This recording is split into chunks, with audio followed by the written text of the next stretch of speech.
تو کچھ اعمال ایسے ہیں جن کے کرنے سے انسان کا ایمان محفوظ ہو جاتا ہے، سلامت رہتا ہے، اور انسان اس دولت کو اور اس نعمت کو ساتھ لے کر قبر میں چلا جاتا ہے۔ ان میں سے پہلا عمل یہ ہے کہ ایمان والی نعمت پر اللہ تعالیٰ کا شکر ادا کرنا کہ یا اللہ تو نے بلا استحقاق بن مانگے مجھے ایمان والے گھرانے میں پیدا کیا اور ایمان عطا فرمایا اور مسلمانوں کے گھروں میں پیدا کیا۔ تو ایمان والی نعمت پر اللہ تعالیٰ کا شکر ادا کرنا،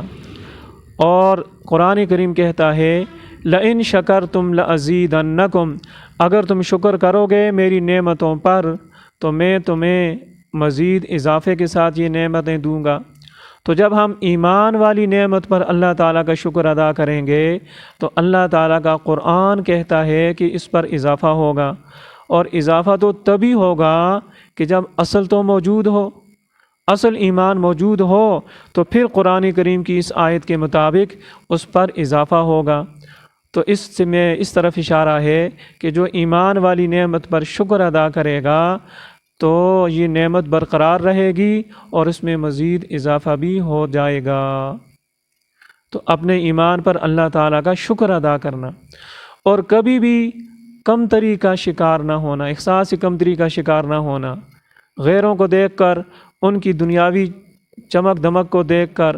اور ان کی ترقی کو دیکھ کر کبھی دل میں یہ خیال نہ آئے کہ میں تو کنگال ہوں اور ہمارے مسلمانوں کے پاس تو کچھ نہیں، اور ان کے پاس تو جدید ٹیکنالوجی نہیں، اور ان کے پاس تو وسائل نہیں، اسباب نہیں،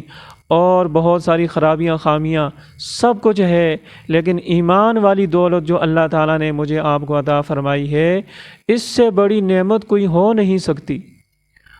کفار اغیار جتنی بھی ترقیاں کر لیں، ان کی ترقی اور ان کی عیش و عشرت صرف موت تک ہے، اور ایمان والی نعمت جو اللہ تعالیٰ نے ہمیں عطا فرمائی ہے، یہ تو ہمارا موت کا پہلا دن یا تو کامیابی کا دن ہوگا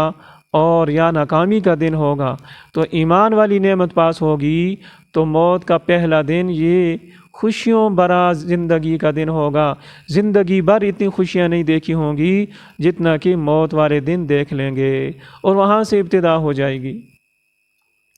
اور اگر کافروں کے پاس ہے کچھ تو وہ تو حدیث بھی ہمیں کہتی ہے الدنیا سجن المؤمن و جنت الکافر، یہ تو ہمارے لیے قید خانہ ہے، اور قید خانے میں، جیل میں وہ اپنی مرضی کے مطابق انسان زندگی نہیں گزار سکتا،